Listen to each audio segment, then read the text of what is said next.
Дін салт дәстүрмен үйлеспейді дейді да бір-біріне қарама-қайшы қояды.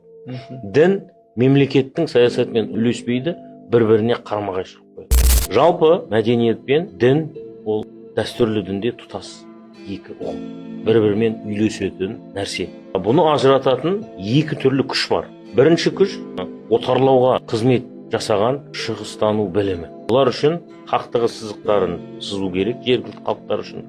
Сол үшін салт дәстүрді діннен, мәдениетті діннен ажыратады. Әр түрлі осындай бинарлық оппозиция дейді, батыстың өзінің ұстанымы бар. Бір-біріне қарама қайшы болмаған нәрсені бір-біріне жауып қояды. Қай жерде санада бірінші теориясын жасайды, мынау нәрсе мынамен сыйыспайды, соны қақтығыстырып қояды. Яғни дін салт дәстүрмен үйлеспейді дейді да бір-біріне қарама-қайшы қояды.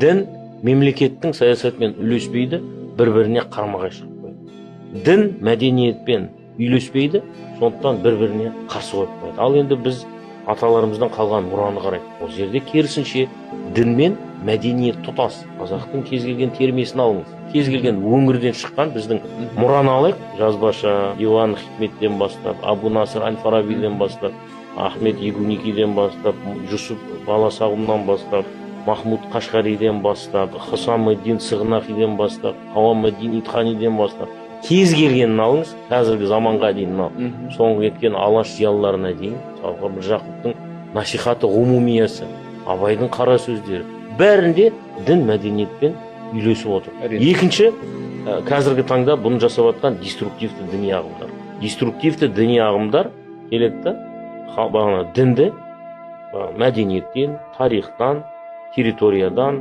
халықтың санасынан ажыратады. Біз әлемнің ұстаздарымыз деп глобалды ешбір жермен, халықпен санаспайтын сондай бір жаһанданған бір өнім шығарғысы келеді. Бұл деструктивті діни ағымдар.